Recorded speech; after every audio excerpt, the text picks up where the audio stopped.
Hey guys, it's quote unquote your boy, Ballface8020, back again with another great commentary. I'm sorry, a great response video. And shoot. Oh, okay. Um, so we're back in the office with Uncle Z. I've gotten a lot of questions about like, am I done with the manosphere, stuff like that? Done with the manosphere, done with Casey. And I just want to answer it again for anybody who's maybe hasn't heard me speak about it before. It's not that I mean, right now, obviously, I've done a lot in the last few days, in the last week or so. Um, I don't expect that to continue. Now, look, I would love to do a new Manosphere video every day, but I just don't have much new content to do. Um, Casey in this video does actually happen to offer a few new things that I can sort of relate to in my own life. Um, but even then, it's not going to be like too groundbreaking. You've heard at least some of it before. So yeah, no, I again, I would like to do more Manosphere stuff, but there's just only, unfortunately, there's only so much you can say about the Manosphere. Excuse me. So anyway, we're back in the office and we're talking about what is it? How to talk to women. 3 masculine communication patterns to spark sexual tension. Okay. Well, we're already off to a pretty bad start, but let's just let Casey speak for himself. So today we're going to talk about how to talk to a woman the correct way in order to, let's see. How to talk to a woman the correct way in order to spark interest and to create sexual tension. And the biggest reason why I'm making this video is because most guys have no idea what the hell they're doing. And also, if you Um I guess that's fair. I think I think it kind of depends on like what it is you're looking for. Like, are you trying to pick a girl up or are you trying to develop a relationship? And I'm not saying one is better than the other or anything like that. I'm just talking about, it does depend on what the goal is. You know, guys, I mean, there hasn't been arranged marriages in the West for a very long time, and most guys have been able to find somebody to get married. Now, just because you find somebody to get married and you do have kids or whatever, that doesn't necessarily mean you're good at game. It doesn't mean necessarily you've got game. Um, so I think if he's just trying to say like most middle class white guys don't have good game, I think he's absolutely correct. I do reject the black pill philosophy that game doesn't matter at all. I don't think that's true. Um, so, um, but I don't really know if game is a very teachable skill. I mean, I think with when you're anytime anything of value in the red pill is mostly about learning stuff to not do. There's very little stuff in the red pill stuff like that they tell you to do that either A would work or B is even feasible for somebody to do if they're not just a natural at it. But again, we'll go back to Casey. So he's all right. you just look at like society and how people operate, it's almost laughable because like the way most guys behave, it's so inauthentic and not true to who they are. And I know what you guys are thinking. Well, who is Casey to be talking about inauthentic? That was my initial reaction too, and then I thought more about it, and I'm like, you know what, Casey actually is really authentic. It's just that he's an authentic douche. I Now he tries to teach people to be inauthentic, so in that sense he's bad. But Casey is very, and we'll talk about this a little bit later, is mostly pretty true to who he is. And also it's not true to their desires. They're basically like nice guy pansy ass liars. So because of that, I'm going to express to you and I'm going to show you the top 3 things that women find super sexy, right? Super seductive, and also things that spark a woman's interest so that way she wants to be with you. I never liked seduction, the whole idea of seduction as something men do. That's not really true, I don't think. I think that women are there are exceptions obviously, but generally speaking women are the seducers. Now what it's I think if you what you're trying to do is if you're trying to be attractive to women, yeah, I mean, you're as the man, you're going to be taking the initiative. You're trying to display behaviors that make her proceed to want to seduce you. Um, at some point, you're going to need something from her. I don't. Seduction to me is, and I'm not a guy to really spurg about this shit, but to me that's more of a feminine thing, and it's always made me uncomfortable when guys talk about like call PUA seduction or whatever. Now, I'm making no disclaimers. I'm not saying that this, if you do these three things specifically, you're going to have abundance of Victoria's Secret fucking supermodels that's just Well, then you are making a disclaimer. swarming your house. Okay, I'm also not saying that this is a cover up for not doing self improvement in life. I'm not saying this is a cover up for not going to the gym and building a body and building your finances and getting your style on point. All Oh of that. man, see the gym and the finances at least have something. The styling doesn't matter. The only way that styling matters at all is insofar as like a form of to display how much money you've got. That's it. That's it. But women don't care about your style. Okay, they don't care about it at all. And you know, again, the analogy I like to make is take the hottest girl you know and have her dress like a complete slob. And uh, is she still going to be hot? Yes. And then take, you know, the ugliest girl you know and have her, you know, be dressed to the nines, you know, the most glammed up way possible. Is she going to be attractive? No.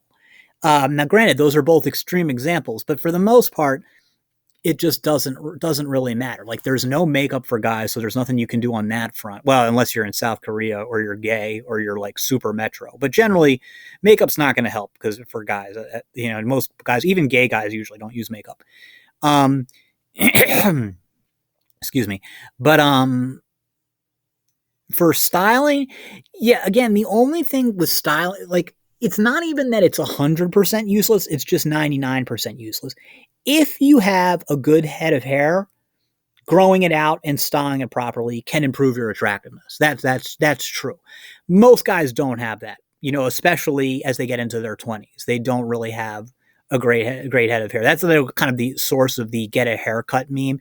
Just getting a cool haircut's not going to do much, but if you've got long flowing thick hair, straight hair usually, but it doesn't have to be, and you grow it out, women like that. Women like that.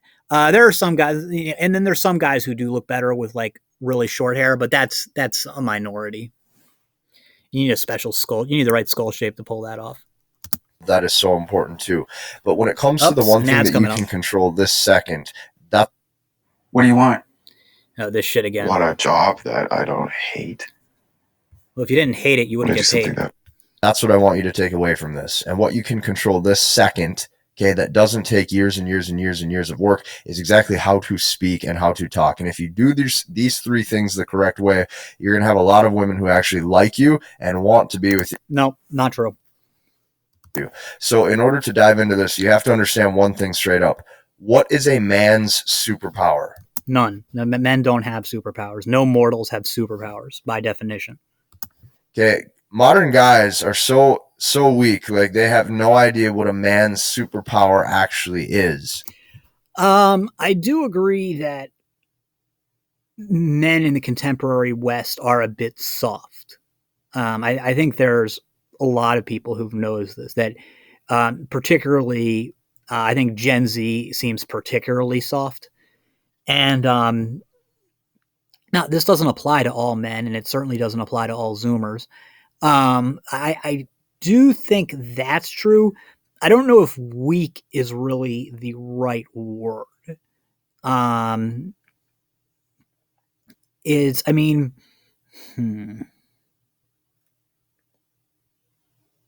I think it's fair to say that if you compare men to today to men of 100 years ago, the men of today are weaker overall.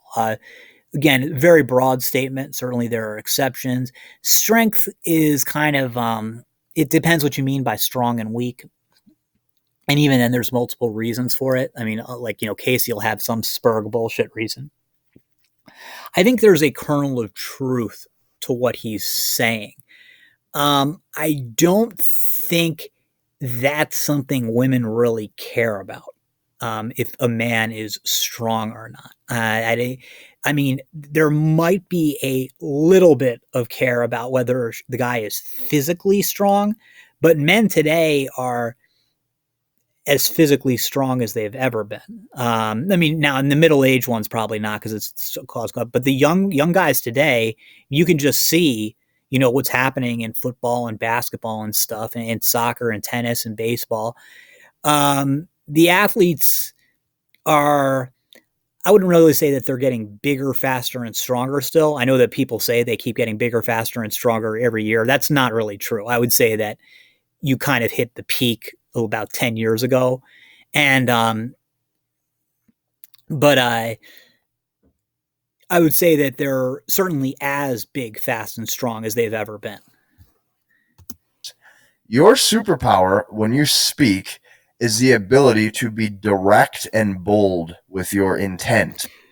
First of all, not a superpower. Second of all, direct and bold are two separate things. I think being direct is good as long as you don't take it to a spurgy level. Bold, again, it depends. That can be an advantage. You're going to generally want to use some tact depending on what you're talking about, who you're talking to. So I agree that direct is generally a positive. Bold, I don't know because I'm not really sure what he means by that. But we'll continue. Okay, what does that mean? What that means is that men can communicate in a direct and bold fashion. Okay, if you need something, you're able to say it. If you think something, you're able to say it. You speak your mind, you're unfiltered, you don't hold back.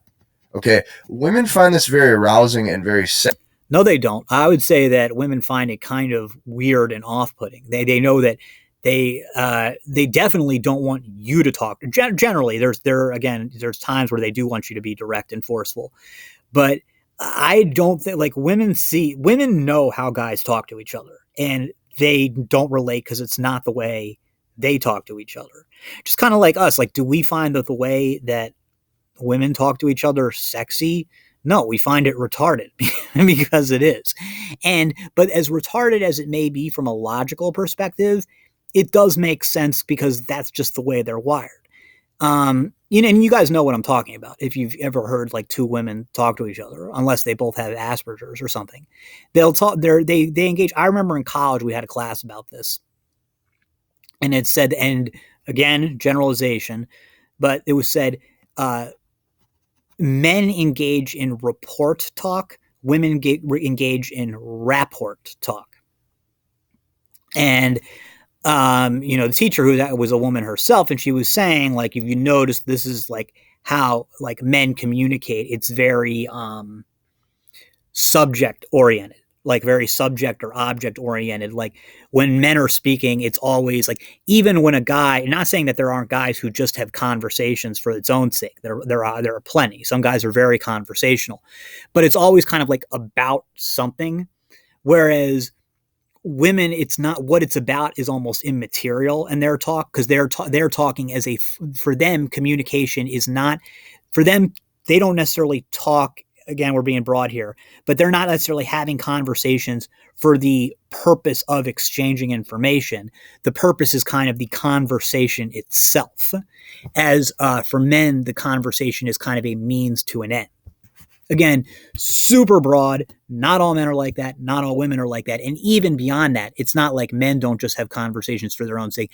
But I can't really ever think of an example of guys having a conversation like that. I mean, even if you're around girls and there's like a gay guy there, and like the gay guy can talk to them like he's one of their girlfriends, and you just can't do it because it's just not the way you communicate. I wish I was able to illustrate my example better. I just can tell you that I can kind of know it when I see it. And I do think that it does make it difficult sometimes for guys to for guys to flirt or whatever. Certainly was the case for me because we kind of think of conversations as like they're being like as going somewhere, as doing something. And so it's completely foreign to us, the idea of a conversation as the end in and of itself. Whereas women can do it really naturally, but women can also comfortably, women can talk like us. We can't talk like women or speak like women. That's for the most part. That's something I've really noticed. Again, gay guys can pull it off, but I think for most straight guys, it's really hard. And certainly, obviously, if you're autistic, man or woman, you're not going to be able to talk like that. Sexy, because women's default language pattern, they don't talk like that. Women, when they talk, it's a lot of feelings, it's a lot of emotion, it's a lot of chit chat. Okay, if you watch two girls go grab coffee together, it's like they'll sit at Starbucks for like an hour, and it's like they're almost getting high on their own supply just saying words, like their state's getting pumped up. Okay, when men talk, Yeah. It's very hard to describe. I'm just going to hope that my viewers know what Casey's talking about here. That's how, I mean, that's how it is to me. I don't think this is either me or Casey being a spurg. I think it's just a way that women communicate. I remember I used to hear conversations between my sister and my mom, and it would seem like they didn't really talk. It was just weird to like see like two people be able to just talk for like 3 hours straight. And it's like I would run out of things to say in 15 minutes. But like the talking itself is enjoyable. And I guess I used to be more like that when I was young. I think after puberty is when it gets harder for most guys because their brains has changed. Because I used to really like, I don't know if I ever really liked to talk to for 3 hours or so, but and even guys will be like that. I think guys can engage in that kind of rapport talk if it's like a love interest or a girl who they're like really super into. Um, but yeah, that's weird. I don't know. I don't get it. I really don't get it. what I've noticed is like a lot of times it's very intent focused. So like if I have a friend over, or if I'm talking with some guy, okay, that is my friend or that's my acquaintance, it's always like how can we get down to brass tacks and like help each other? Yeah, no, that's because you are a autistic German American weirdo. That's not how most guys talk to each other. Okay, and this is I know that some people are going to think that I'm racist against Germans or Germans Americans. It's not like I have anything against them. It's just that they have. I don't want to say that there are like a lot of Casey Zanders among German Americans because I've known a lot of German Americans and none of them were like Casey. But the kind of like showing these traits of autism without being autistic, because Casey's not autistic, he's just really German American.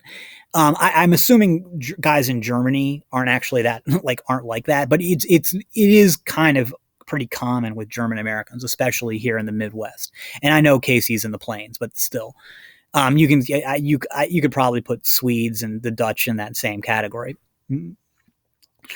Um, no, that's not how I talk to my guy friends, and I've never seen guys talk that way. Like, okay, that's just some spurg shit. Okay, that's the intent of the conversation. It's like what's your skill set? What's my skill set? Right? How can we make some fucking money? How can we level up? No, right? no, no, no, no, no, no, no, no, no. No. I mean, the conversation. I mean, Casey's just not a normal guy, so I don't know. But like the conversations, I'm trying to think that like years of this shit at lunch and going over to friends' houses and stuff. It's not like no, it's definitely nothing like productive. It's stuff like usually it's a mixture of talking about how hot various girls are, but like how guys are. We don't really just say like she is or isn't hot. It's like finding ratings and like saying, well, how hot is she compared to her? And then what was better? And then like you come up with scenarios like, would you rather fuck her once a week like this or this one who's maybe a little bit less hot, but you get to fuck her twice a week?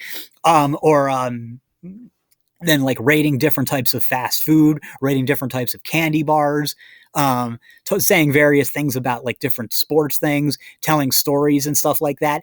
No, nothing. I'm like, again, years of hanging out with other guys, talking to guys. I don't ever remember having a productive conversation. There was stuff I enjoyed, but like, no, talking about like, I certainly wouldn't have asked one of my friends, how can we help each other level up? That would probably be the end of the friendship. That's just no, no, no, no. So Casey, I mean, I guess that's his experience with his friends. Again, because his friends are also German American, but or I don't know. For me, I'm like really not understanding this. I don't know what the hell is going on. What Casey's getting at here, because honestly, even if Casey's friend group is like this, I find that surprising. How can we go do big things in the world like that? Those are the conversations that men have. It's intent based. It's focus based. Okay, that's very attractive to women. No, it isn't. And the reason why it's very attractive to women is because it's unapologetic and it's unfiltered. Okay, you're stating directly. Yes, I would agree. I mean, I disagree that what you're talking about is unapologetic and unfiltered. I mean, I guess it is, but it's like, that's like saying my grocery list is unapologetic and unfiltered. It's like, well, there's nothing to apologize for or or filter there. So of course, yeah, it's unapologetic and unfiltered. But I agree that the conversations that guys have with each other are unapologetic and unfiltered. But I strongly disagree that women find it attractive, because you will see times when women overhear like part of men in a group's conversations, and they are universally disgusted. I've seen this many times. And to the point that I remember my sister once saying that, like, she's like, all guys, and this wasn't like a bitter thing. This was like, and she was making an observation. She's like, all guys are just disgusting. Even the guys who you think that like they're not, like they say the most disgusting shit. And it's like, she's right and she's wrong. We're not all disgusting. It's just like, we'll talk that way because, especially when we're younger, because we're immature idiots, but it doesn't mean anything. It really doesn't mean anything. It's just the way young guys talk. And then, yes, when we're young and we're around each other, we tend to bring out the worst in each other. And a lot of it has to do with immaturity. And, but no, it doesn't mean like we actually are that gross. But if that just isn't the way that girls talk. I'll give you an example of this one. And the reason that this story kind of stands out, the reason that anybody even mentions it, is because of how unusual it was. This was from when I was in high school. There were girls around. So it was us in high school. I don't know how many. I would say at this point, probably 5 guys and I think 4 girls. It was a night we were out when I was a sophomore. And, but we were all drunk. And, so we go in there, and that if this guy hadn't been drunk, he wouldn't have said this. It was one of the guys who we were hanging out with. We didn't hang out with him regularly. One of his older brothers. He was in the year above us. Was with us. We were all drunk. I'm not sure if the girls were drunk now that I think about it, but they might have been. I don't remember. And we're sitting in this I guess it's kind of like a deli. It was a deli. I don't really think of it that. It doesn't exist anymore. But then they turned it into a real restaurant. And like somebody brings up this one girl, again, also in the grade above us. So he's in the same grade as the older brother who I just mentioned, the older brother of this other guy who was with us. And he was like, he kind of had to be there, but he was like, oh my God, yeah, dude, she is so hot. I just want to, grab her and just motorboat those titties and come right all over her face. And it's like, and again, nothing like that's just like how guys talk. So like, there's nothing like no about it, but like, it was just funny. It's like, there was 4 girls there with us and they were like, ew. gross. Like, well, why would you why would you say that? And it's like, because I don't know, because that's how guys talk. But the thing is, the girls really were grossed out, okay, and understandably so, because that's just not. Can you imagine girls talking that way? That's just not how girls speak. So anyway, I'll go on. What you want. It's very hard for guys to do this. If you watch a lot of guys who they'll cold approach women, they have all these rules. Well, I don't know if you should be cold approaching women. Second of all, they have the rules because, again, some of them are autistic, so they like rules. Some of them are retarded. And two, cold approach is a very difficult thing. So you don't need, but a lot of guys would feel more comfortable having a system. And yeah, sure, the systems are, I think, generally everyone I've seen is bullshit, but what do I know? I mean, I'm very strongly opposed to like straight up cold approach unless it's some like love at first sight thing. But I mean, it's very difficult, and to the point where I would even go to almost say there is no right way to cold approach. The only right way to cold approach is to not do it. But I mean, that's the problem. But then, you're talking about, yeah. So whatever. Let's hear Casey's input. And it's such bullshit. Oh, I have to throw a nag hit here. I have to say some cheesy ass line here. It's not that you have to do that. It's that cold approach is very difficult. So again, guys think that having a system in place can be helpful. And I'm not sure it's wrong for some guys. I'll give another example because I'm going to be talking about sales a lot in this video. When I started doing cold calling, like 100% pure cold calling, I started with the line that I got from Benjamin Dennehy. I'm going to be honest with you. This is a cold call. Do you want to give me 30 seconds or do you want to hang up now? I don't do that anymore. I talked about why in a different video. But also I don't make cold calls these days, although I'd like to go back to it. But the reason that I did that is because it was so important for me to, like you're calling somebody out of new. They have no idea who you are. And then, but the first thing they're going to realize is this guy's calling me to sell something. It's like about as awkward and unpleasant an introduction as you can have. And, but me having that, was a way that I could always be comfortable with, opening the conversation, as opposed to just being like, hello, this is Ballface 8020 from blah, blah, blah, blah, blah, and try to splurt it all out in 30 seconds. Like this way I at least, got there okay. Either they hung up or they said I wanted to hang up or they did give me the 30 seconds. And then I could, calmly explain what it was I was doing. But that's, to me, having even just that line, even just that canned line, made it a lot easier for me. Because normally I'd be thinking, without that line, I'd be calling and just having no idea how to open the conversation. So I think this is kind of the same type of thing. That you need to know how to start the conversation and where to go from there.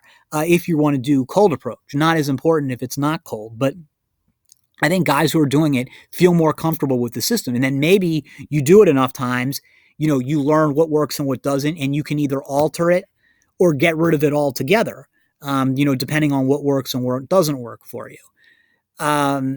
So like, yeah, you shouldn't take it to some spurgy length, but depending on what that system is, it can be a useful tool. Have to try to flirt with her. It's all bullshit. Go up to her and say what you want.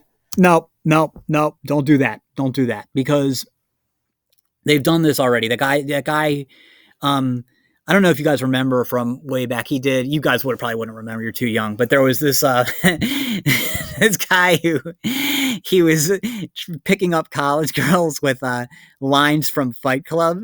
So what he would do is he would go up to them, and he was a Chad light, maybe even a Chad. He would go and it would be like, I want you to hit me as hard as you can, and to see their reaction. Or he would go up and he would say like, I guess that this was already like these people, because I was already getting old by this time. These girls were young enough that they didn't recognize the Fight Club lines, because sometimes he would just be like, the first rule of Fight Club: do not talk about Fight Club. The second rule of Fight Club, do not talk about Fight Club. And then he what else was he like? Like it's only when we've lost everything that we're free to do anything. So that guy who did those lines, and he did a bunch of like YouTube stuff over the years. And he actually really wasn't that funny, as you could probably guess from the Fight Club thing. It was just kind of funny then because it was social experiments like that were kind of new. But he did one, and this is a about 6 feet tall guy, good looking, not great, but good looking. And he did this thing where he just went up to girls and was just like, sex? Or he would say like, hey, I just wanted to know, did you want to have sex with me? And because the idea of it was to show like, you got a good looking guy doing it. And then you've got they also did it with a hot girl doing it. And she did like, it was to, each of them would go to 100 people and see their success rate. And the hot girl did not get a 100% success rate. Actually, she had a very high one, like very high. I think over 50%, but not 100%. And the guy, this is a Chad type, right? Or at least a Chad light. Out of 100, literally got zero. And at least one girl didn't even say anything. Like you could see the mixture of like rage and hurt on her face. She just gets up and throws her cup of the water that she's drinking right in his face. And no, I mean nothing, got no success there whatsoever because it's just it's too direct. So, and that's what you want, right? I mean, what are you looking for? You're looking for a date, get laid, whatever. But even like, no, I'm sorry, it's not going to work. I mean, if you're Chad and you're doing something like, hey, yo, I'm going to this concert tomorrow. I think you're really hot. You want to come with me? Okay. If you're Chad, yeah, sure, go for it. If you're not, though, I mean, again, it's hard for me to see any purely cold approach working if you're not Chad, but definitely don't go up to her and just say, do you want to come home with me or you want to have sex? Because I mean, you're probably going to get a very bad response, even if you are Chad. So that is what you want, right? Unless, I mean, I don't know. Do you want her to be your girlfriend? Now, honestly, that one you might have some success with. Just be like, hey, I wanted to know, do you want to be my girlfriend? That one would be interesting. That could potentially work, but so it depends on what it is you want. And again, I'll bring it back to sales. Like, let's say I was doing door-to-door sales, which is like the most direct here. I wouldn't say like, hey, do you want to sign up with this, this lawn service or whatever?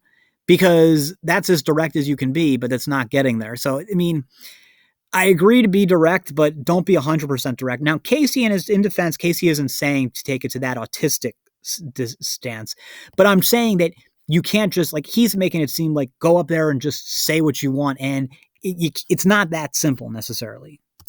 Because when you're able to communicate your desires to the world in an unapologetic and an unfiltered manner, regardless of who's around, because you genuinely don't care. Okay, like that. All right. Well, let's say what really gets you off is seeing girls eating raisins. Like that's what gets you off. And should you go up to a girl and just be like, hey, seeing girls eat raisins really turns me on. I was wondering if I could give you this box of raisins and I would watch you eat it. Would that be a good idea? To be, because hey, it's unapologetic, it's unfiltered. You're telling the world what you want, right? Because you don't care if people think your raisin eating fetish is weird. No, I think that's not going to turn out very well. It's not a good idea. So I don't really understand what Casey's even. I mean, I think I know it's not true. I do know what he's trying to say, but it's moronic if you actually like look at it with any depth. That is truly the root of all confidence. Like the second you stop caring. Here we go. Casey, even a stop clock is right twice a day. He's right. There are different types of confidence, but the truest confidence comes from a kind of indifference.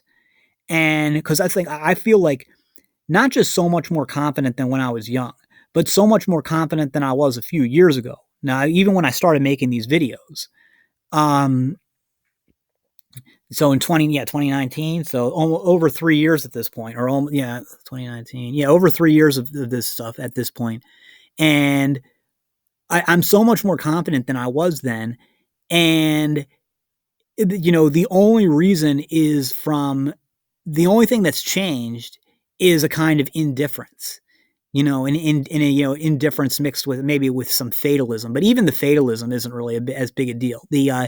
It's really just indifference. I'm just like bored, jaded, and there I'm because of that. Like I'm when I don't really care about anything, and that's an exaggeration, but it kind of makes it like it's just not really possible to feel unconfident.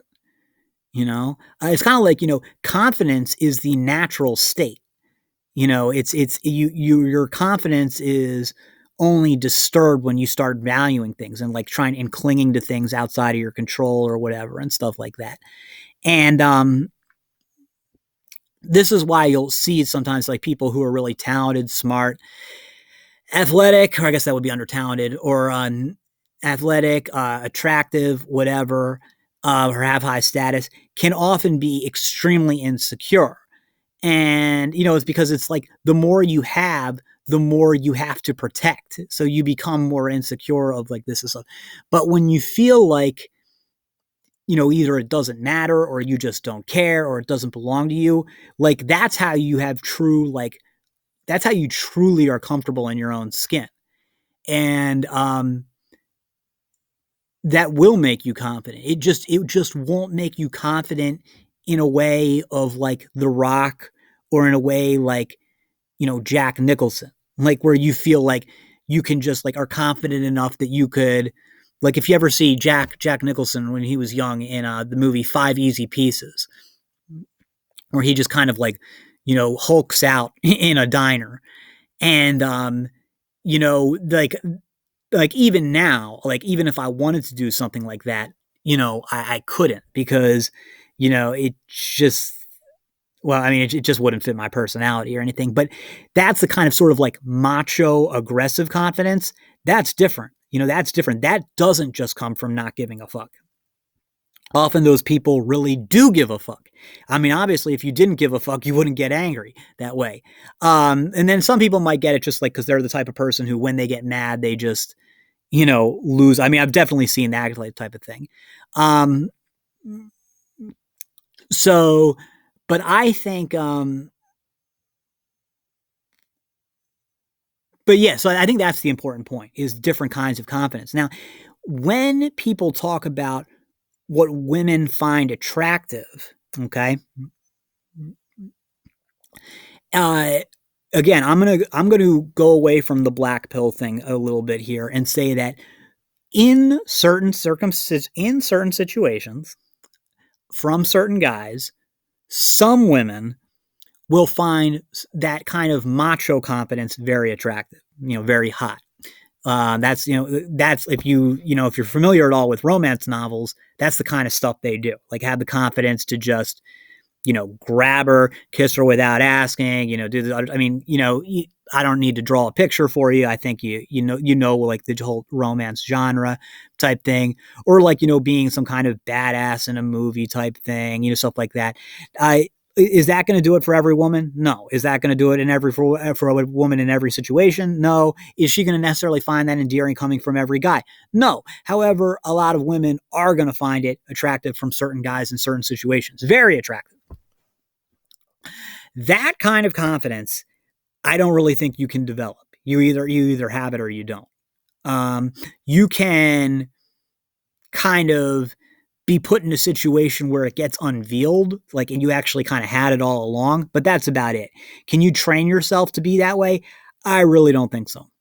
I mean, it might be physically possible, but it'll be one of those things where you're not being true to yourself and it'll make you miserable. It'll be because the guys who do that kind of stuff, like one thing, like go see The Rock or see young Jack Nicholas being dominant. Okay.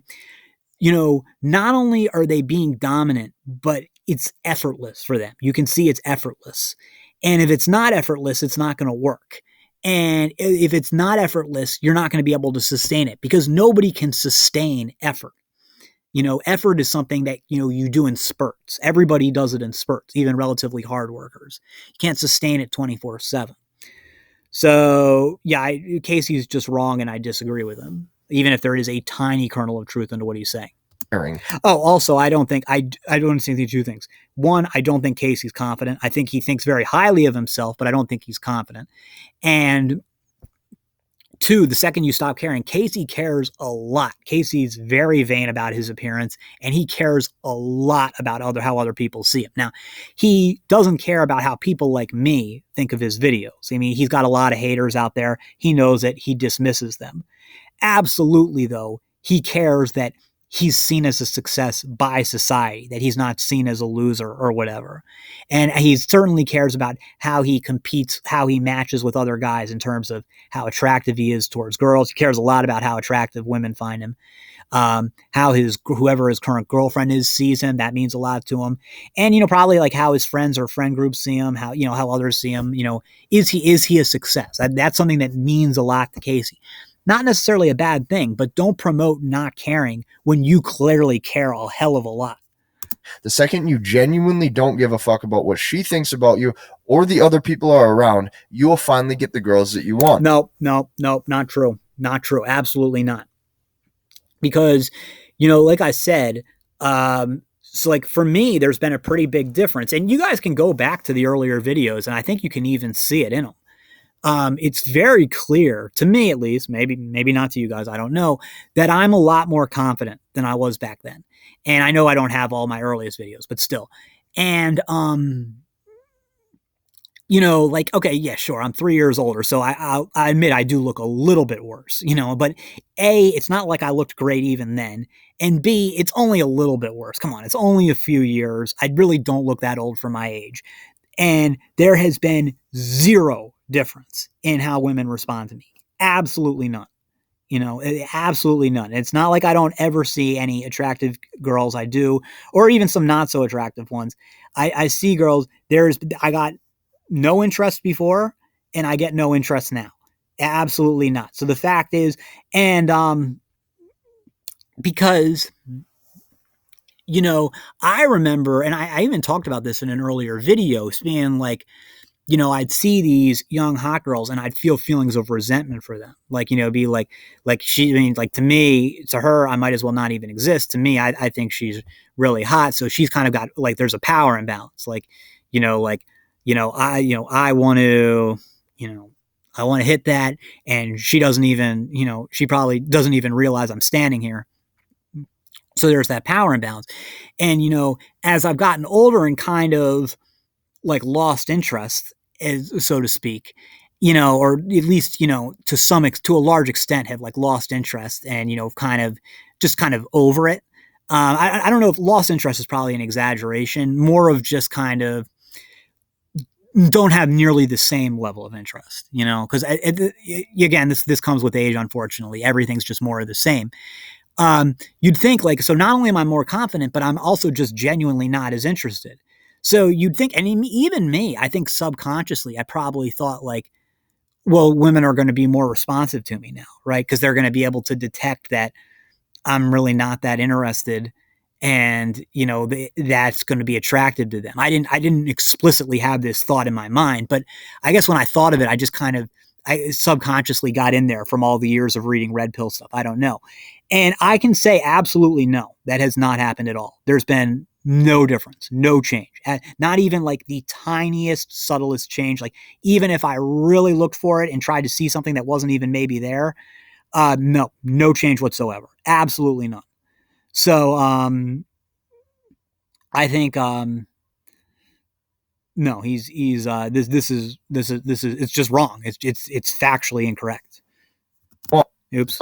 because let's just take a quick second here and let's run through the list of bullshit excuses why guys claim that they can't talk to the girls they want. They'll say stupid things like, I'm not tall enough. Well, I'm not, I mean, I don't know what we're talking about here. Are we saying why are you attracted to this girl? What do you want from her? And what do you mean by I'm not tall enough? Like, like you're attracted to this girl. You guys have good chemistry. You guys know each other and have good chemistry. But she said she's liked really tall guys, and she's only dated guys in the 6'3" to 6'5" range, and you're 6 feet. Um, but you said you really do feel like you've got some chemistry. You really like her. Should you not pursue her because she doesn't like guys your height? No, in that case, I would say go for it. Whatever. However, if we're talking about a girl who's maybe the same girl, but she's never really shown any interest in you, and you're not 6 feet, you're 5'2". I mean, there's no harm in trying, but I mean, on a probabilistic perspective, it's probably not going to happen. Um, so there is some realism, and you're gonna see this with the other quote unquote excuses that Casey talks about. Sometimes it's not an excuse; it's a good reason of where to put your resources. Like if there isn't a decent chance of success, then why make the effort? Just for its own sake, it just doesn't make any sense. I'm not good looking enough. Well, she was with friends. What are the friends going to think of me? Well, she's with friends doing something else, and you don't know her. I would say that is pretty weird and rude to just interrupt her. Now, again, if you're Chad or some super high status guy where you think there's a reasonable expectation that she would respond positively to you doing that, like even if it's only a 5 in 100 chance, a 5% chance, then okay, yeah, sure. If that's something you want, then you don't mind that you're probably going to get rejected or that you might get rejected or whatever, sure. But it'd mean if maybe rejection does still bother you, like even just a little bit, and that look, this isn't really a good way to make an impression. I'm not like a 25-year-old Tom Brady. Maybe I shouldn't be just introducing to a girl while she's with her friends like a 25-year-old Tom Brady would do. So to me, that's just not an excuse. It's just, good decision making. Oh, she was at the gym. Oh, she had headphones in. Oh. If she's got headphones in, it means don't approach if you're not Chad. Okay. The headphones in is why did she put headphones in? It's because she doesn't, because do you know how much, especially young, good looking girls get hit on all the time? They put their headphones in because they don't want you to hit on them. I mean, unless you're Chad. If you're Chad, sure. But if you're not Chad, leave that shit alone. Again, no harm in trying, I guess, but you got to understand that you're being rude. And this gets me back to, cold calling and stuff in sales.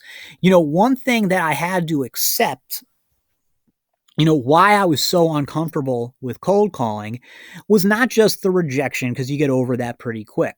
Although, I mean, again, when I first started, it was like so devastating. Like it was just unbelievably out of this world devastating. Now I don't care. But with cold calling, the fundamental problem with cold calling is that it is rude. You are interrupting somebody else's day. And in the case of when you're not calling, you're doing it in person, like door knocking, you're actually showing up uninvited. Like that's super rude. And you're doing it for the sake of trying to get money from them. You're either, I mean, now, even if you're selling something that's actually going to save them money, like a refinance mortgage, you're still trying to, sell them, get money from them. You're trying to make money off. You're interrupting their day of somebody who you don't know to get money off them. I'm sorry, that's rude. That's rude. And I'm not saying you can't do it, but it's rude. And people then, so it's not so much that, I was worried, are people going to be rude to me or yell at me or shit like that? It's that I was scared that they would be right to do just that. And should they, as long as I'm being polite, now I do have a right to prospect, and you have a right to go hit on girls, even ones who are out of your league, even ones who have headphones in, even ones who are with their friends. You have that right. I have a right to go prospect for business. And then, yeah, hopefully, as long as you're, as polite as you can be about it, as polite, other than not just, saying that this is kind of rude, interrupting somebody's day like this. as long as you're polite as you can be about it, you'd hope that they'd be, as polite as they can about their rejection if they're not interested. But some of them aren't going to be. And the thing is, they're within their rights because you are the one who interrupted their day. Okay. And that's not a position I was really comfortable being in. I mean, I am now. I've just accepted it, and but that's a lot of people are going to be uncomfortable with it, and rightly so. There's nothing wrong with being uncomfortable about it. So the same type of thing. You want to go hit on girls who are out of your league, who've got headphones in? Yeah, you can do it. You've got that right. It's a free country, but it's rude, and you're going to have a very low success rate, very low, and some of them aren't going to be very nice about it. So as long as you can accept that, sure. But I don't think you should do it, generally speaking. Oh, she might have been with her mom. She might have been with her friend. Like, she looked all alone, and she looked like she was just walking straight and didn't want to be bothered. Yeah, because most people, Casey, have this thing called social skills or social intelligence, where we can read people's body language and facial expressions. You can't because you're retarded. But most people, even if they're not smart in terms of IQ, aren't complete retards like you. So they're able to see her body language, see her gait, see her facial expressions, and see like this girl does not want to be hit on by some random guy right now. So I'm not going to bother her. And that's just good decision making. Like, guys will come up with 1,000,001 reasons to never get down to the point. To never get to the point of going and talking to the girl and getting what they want. The second you can do that, it's going to be very attractive because that in and of it. No, it isn't. It's not. Casey, I know that. No. I mean, it sounds like what he's saying here, and I know if he was here with us, he'd equivocate on this, but what he's essentially saying here is girls are going to find it attractive if you cold approach them. No, they aren't. No, they are not. They are not going to like it. They are not going to, I mean, if they've given you signals before, they'll like it, but then they've already given you signals. But cold approach with no signals, they are not going to like that. No, they're not going to like it, and they certainly are not going to find it attractive. And shame on you, Casey, for saying that. Of a nutshell is confidence to women. When she sees that a guy is willing to go after what he wants, okay, and say, I don't give a fuck about. She's not going to care at all. About the surroundings. I don't give a fuck about who's around me. I don't care what people think I'm doing. Yeah, nothing turns women on like knowing that a guy is a complete social retard. That really gets women hot. Doing what I want because I only have limited time on this earth, and I'm going to go after what I want, regardless of how it makes other. Yeah, well, you say you have limited time on this earth now because you're 26. Wait until you're 40, and you've got probably a lot of time on this earth. And by the time you leave, you're going to have gotten bored of everything you ever cared about. So, not to black pill you younger guys in the audience, too bad. But it's inevitable. Other people feel, and yeah, it might make other guys might look at me and go, oh man, what an ass. I can't believe that guy has the balls to do that. They might look at you weird. Who gives a shit? Well, oh shoot. Why do I care so much what people think about me? I think I'm gay. Holy shit. She was hot too. Where can I go to, talk, I guess, specifically about queer stuff? Oh, come on. She's not a les. She looked better with it. She looked cute when she had the toothbrush. I didn't think she looked as good in the last part. But what was he saying? Look, and here's where you get to the practical thing. Here's my problem with this. We always hear this from society. Like, don't worry about what other people think. Like, imagine you were a kid. Like, go back in time. Imagine you were a kid in like 3rd grade or something, and you had to like sing something at a rehearsal or something. It was I don't know, but it was something for school. You were doing a play or something, and you had to sing a part, and you were worried, like, well, look, I don't want to sing this part because the other kids will laugh at me. And the response you're going to get from the adults is essentially some version of fuck them. Who cares what they think? And that's kind of like where the whole like, when you're nervous and giving a speech, you imagine that they're all like in their underwear or whatever. And so you're like, I don't know, because I never really got that one, but it's the same type of idea. Like don't feel like they're judging you, feel like you're judging them, or who cares what they think? Why does it matter what they think? But the thing is, caring about what people think, caring about people looking at you, laughing at you, whatever, does not come from a place of logic. It's not like somebody's like this third grader or whatever is sitting down and writing notes. Like, the reason that I think it's important why people care what I think is due to like this effect of socialization and where it ranks me in this hierarchy and stuff. No, it doesn't bother them for a rational reason or any particular reason, or because they're worried that, kids laughing at them or some kids thinking that, hey, that kid's a loser is going to cause him physical pain or end his life or whatever. No, it bothers them because it bothers them. It bothers them. And, especially when you're younger, that's kind of, that's just something that happens. And, which is what makes middle school such a miserable experience for most people. And, to a lesser extent, high school, and to a lesser extent, grade school too. But you get what I'm saying, right? And, so just saying fuck them and who cares doesn't work, because I'll tell you who cares. You do, or else you wouldn't have said it. You were worried about it. If it bothers you, it bothers you. That's it. So yes, I agree. You have to get to a point where it's just like, dude, I don't care. I agree. That's good. That's good. That's confidence. That's confidence. That's going to give you the freedom to go do what you want to do or do what you need to do.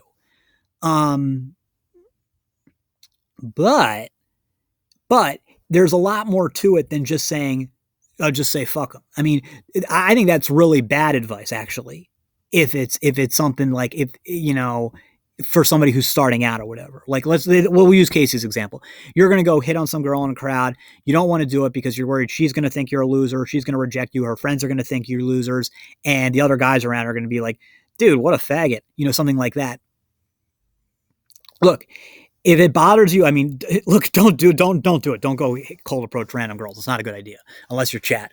And even there, your mileage may vary. But let's say that is what you want to do. And but at the same time, that kind of rejection and humiliation or whatever really does bother you. Your best bet is going to be not to say like it doesn't matter, not to try to rationalize to yourself why it shouldn't bother you. It doesn't matter if it should or shouldn't. The fact is, it does bother you. That's that. To just grin and bear it. Just be like, okay, this is really uncomfortable for me. This is super unpleasant. I don't enjoy this feeling at all. I feel like humiliated, scared, everything. But this is what I want, so I'm going to accept this unpleasant feeling and do it anyway. That's the way you approach it. Then maybe someday you get used to it, or like you get numb to it. Maybe someday you get to a point where you just don't care. But that's at least how it started out. You don't start out with this fuck 'em rationalization. Okay. Your biggest superpower when communicating as a man is the ability that you were blessed with the ability to communicate with a direct intent fashion. If you can do that, women find that super seductive. Nope. No, they don't. You remove the emotion out of it and you just go right down to getting what you want. So important in life. Okay. Yeah, I mean, it is important in some places, but just because it's important in life doesn't mean that you should go cold approach random women. Number 2. The second thing, stop lying. Stop lying. Have direct intent. Have meaning in your life with what your words should mean. I'm going to tell you a list of bullshit in my life I have never cared about. You ready for this list of bullshit? I don't care about things like birthday parties, social events, family reunions. I don't give a rat's ass about who the Seattle Seahawks won or not. I don't give a fuck about sports. I don't care. When I live life with true intent and I write down on a piece of paper and I say, hey, Casey, what do you want? What's really important to me? It's really important to me, and it always has been, to have good health, right, and be a strong, able, fit, masculine individual. It's been important for me to make money and crush it in business, and it's been important for me to maximize my dating life. That's really all I care about. And if you look at okay, and nothing wrong with any of that, but it's just the only one of those that I think that have anything wrong with is the masculine thing, because in and of itself, there's not necessarily anything wrong with that. But I think that, this self-conscious focus on masculinity is not very masculine. And for this, to the same extent, self-conscious focus on femininity is not very feminine either. It's just kind of like both masculinity and femininity are a spectrum, and you know, you kind of are where you are on that spectrum. I don't think that trying to self-consciously be masculine is a good idea. I really don't. Generally, I say to people, do what you want. And even in this case, I would say, look, if that makes you happy, sure. But I don't think it will make you happy. I think that it's one of those things that, you know, you're fluid in through your life. In some ways, maybe your spot on the spectrum changes over the course of your life. Maybe you're, a little not very masculine when you're 8, but you grow up to be a pretty masculine guy or whatever. Or maybe you're a guy who gets more masculine with age, as life and stuff like that. Who knows? Who knows? It really depends on what you mean. Maybe you're just never particularly masculine. It doesn't make you any less of a man. It doesn't, and it's not something you should stress about. I mean, what might make you less of a man though, is trying to be somebody you're not. It's not about being a man a certain way. It's about being comfortable in the way that you are a man. Some things you just have to accept, like something like height. You just have to accept that. You're not going to get any taller. You need to learn to accept, being whatever height you are, even if it isn't the height you'd pick for yourself. Like me, you think I wouldn't have picked my height, my voice, a lot of things about my face, my certainly not my frame. My frame is dog shit, and that's the thing I've always been the most insecure about. Um, you know, I wouldn't have picked a lot of things like that. My hairline, um, energy levels, and even my personality. If I'm being honest, I wouldn't have picked the personality that I have. It's just kind of that's kind of who it is, and it's like, you the most important thing, like the key, if we're going to talk about confidence and stuff, is you've got to accept those things. You don't have to like them. That's why I don't really like the whole body positivity, love yourself. I think that's problematic too, just in a different way. But you don't have to. But you do need to accept them. You don't need to like it, but you do need to accept it. Get how what a guy like makes up the quality of a guy's life. That is what it comes down to: your health, your wealth, and your relationships. Other than that, nothing else fucking matters. Well, that's the stuff that matters to you, okay? But the thing is, even those things, if you break it down enough, you'll see that even those things don't really matter, because the truth is nothing really matters. It's called existentialism, and it's people have realized it for thousands of years. That's what generally meaning is a construct that you make, and one that, for a lot of people, certainly for me, is going to kind of dissolve on its own as you get older. And if it doesn't in this lifetime, it will over the course of eternity. Eventually you see that there is no ultimate meaning. I mean, unless, you want to talk about stuff you can find through religion, but I'm just talking about in the concrete here and now, there really is no, ultimate meaning. And it's something that, I've had to learn a few times about politics and stuff, that ultimately, because like I'm somebody who that politics is one way that I've tried to find meaning, and ultimately it doesn't work, because let's say, Trump gets reelected and he becomes supreme dictator for life. The United States becomes, a Trump, there's a Trump dynasty, where like, I guess like Don Jr. eventually takes over, and then Don Jr.'s son, and the country is a totally right-wing stuff. Liberalism is completely destroyed and wiped off the face of the earth, all that stuff. Well, then what? Then what? It ends. And then what's my point? What's my purpose then? What point do I have then? There's no more liberalism for me to struggle against. And I'm just using this as an example, but that's eventually like either you accomplish your tasks or you lose interest in them. But one way or the other, those goals that provided you with meaning are eventually going to be gone, are eventually just not going to be there. Like I said, you'll either have accomplished them or have lost interest. And those are the only two things that can happen. And what do you do then? Just find another one, and then another one after that, for the rest of eternity? I mean, no. I mean, or well, maybe. I mean, maybe that is what you do. But you'll realize that at some point you'll realize that there isn't really any inherent meaning in any of them. And that's not to say that, it's not the same as saying there is no meaning, because there is the meaning, but it's the meaning that you find in it, that you create for yourself. It's not an inherent thing, which is what I think Casey seems to think. Eventually, he's going to realize that it's not inherent, and it's not going to be easy for him. Everything else is a total distraction. So here's the thing. When I stopped lying to myself, and I stopped telling myself that I actually care about all this other bullshit. When I'd lie to myself and say, oh, I got to go attend this reunion because it's the nice thing to do. And then I got to talk to all these relatives who I don't give a fuck about or who I don't talk to. When I cut all that bullshit out and I said, you know what?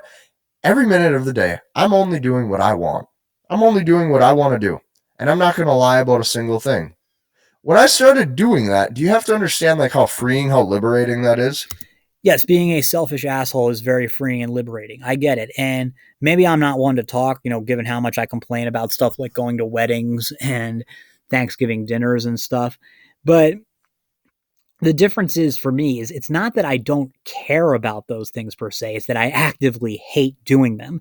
I'm willing to go through the motions for something that's important to my family members. And I actually do enjoy getting to talk to people. Like he started saying relatives he doesn't give a shit about. Yeah, there's relatives who I don't talk to very frequently or barely talk to at all. But they're my family, and I enjoy speaking with them every now and then, getting to see them, catch up with them. Doesn't mean I'm going to call them every day. No, but it's fun, for me at least, to go see them sometimes. And if Casey doesn't find it enjoyable, then, all right. It's okay. I think maybe he should do it, just, part of being, part of the family, part of being part of the family. But, if he doesn't care about it, sure. But it can't be, your life just can't be all about you. And again, maybe he shouldn't be going to these things, but I don't think that's a very good lesson he's trying to approach here. It's not, your life can't just be all about you because it's not going to make you happy. If it was going to make you happy, I'd say do it, but it's not. It's not going to. When a woman sees that, it's very attractive and arousing. No, Casey. A woman is not going to be turned on by you saying, I refuse to go to family reunions because I don't care about my family members. No woman will be turned on by that. I promise you. Now she might overlook it if she's attracted to you, but she's going to be kind of like, hey, hell, if she's attracted to you, she'll like anything you say. But that could actually maybe cost you some relationships or cost you some girls who you did have a chance with. No, that's not going to be attractive to any women. Arousing, because here's the thing, it shows you're living life with pure intent. The reason why a lot of women start to hate men or they think they're liars or cheaters or manipulators is because you weren't upfront with what you wanted in the first place. You're always trying to pull a bait and switch, right? If you want a rotation, you're trying to play the monogamy game and then lie to all of them. If you want the monogamy game, you're trying to go out there and you're trying to play and act like you want a fucking rotation. Vice versa. Do you understand this? If you want to get in her pants, you're trying to act like you're the friend. Vice versa. All guys. No, okay.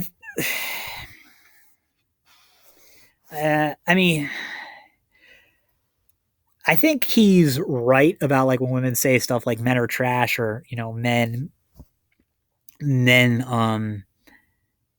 are liars and stuff. I do think that comes from the women who say that have been with guys who haven't been honest with them. So I think that's true. It comes from other stuff too, but I think that's true. Or guys who haven't been honest with them or have mistreated them, stuff like that. But so that's part of it. And there's a kernel of truth there. But the thing, like, women aren't saying that men are trash because some guy that she friend zoned tried to get with her. A woman knows if you're into her or not. And women kind of, just like cops assume that everybody who's talking to them is lying, whether they are or not, women kind of assume, it depends on the woman, but if she's young and attractive or whatever, she just kind of assumes that you want to fuck her. You might not want a relationship with her, but even if you're Chad and she's just a high tier Becky or even a mid tier Becky, she just kind of assumes that you want to fuck her. And and it's, you know, just like cops are right to assume that people are lying to them. Most of the time they're right about that with that assumption. Most of the time women are right about that assumption too. But it's not something that women, you know, hate men for or think that men are liars for. So Casey's just wrong again. Guys lie. When you stop lying, it frees yourself from what you think you have to be and the social norms that put you in some bullshit box. I need you to stop doing that. The third, okay, what's the most important? The most important I saved for last. Unwavering tone. Unwavering tone shows that nothing, and I mean nothing, can phase you. Now, this is so attractive to a woman. Well, again, being in sales, I'm not so sure this can be developed because me, like when my adrenaline gets pumping, and I don't have to be scared, but even if like any type of tension or adrenaline, I immediately start stumbling over on my own words. You know, just what I say comes out as a mess. I mean, you guys hear me. I trip over my own words, even when it's just me making a video and I'm not nervous at all. So any type of adrenaline, and I just I can't be that like firm or smooth or whatever. I can't do it. It's literally physically impossible for me. Now that's just me, but I don't think that's necessary. Even if it's not the norm, I don't think it's unusual. And I don't think you're going to be able to fake it or learn it. Now, theoretically, you could get to a point where you're able to control the adrenaline itself, in which case you'll always be kind of calm and outspoken. But it's very difficult, very, very, very difficult to, and for all practical purposes, impossible, unless you're just going to live in a monastery or something, to constantly maintain a tranquil state of mind. If you're living in the real world, you are not going to maintain that mental state. It's not going to happen. Or okay, yes, technically it could, but it's going to take a lot of work. And for practical purposes, you aren't going to maintain that tranquil mental state. So no, I don't think so. And then as for Casey himself, and I'll cut it off here because who cares about the rest of this video? You know, Casey talks about, you know, firm tone and stuff like that. Or, you know, so that means that I can't tell if Casey's faking his voice or not. I think he might try to be doing something with tonality. And, but I can't really tell. But you can actually see, I do have a video called Casey Before the Red Pill Broke His Brain. And that was the real Casey Zander. That was Casey being true to himself. And I know the years have gone by. He's changed. He's had a failed relationship. He's had like a lot of business success since then. He's learned a whole bunch of red pill and marketing bullshit that he didn't know back then when he was just doing fitness training. But you can tell he was a lot happier. And I think what Casey would probably say is, well, this is actually the real me. The guy I've become is the real me. And it's like, no, it's like, it's who you've become, but it's not who you were meant to be. You were meant to be the more like happy-go-lucky kind of somewhat goofy, you're meant to be kind of the oofy doofy guy. Like, not the Chad guy. Like why a lot of women found, Chris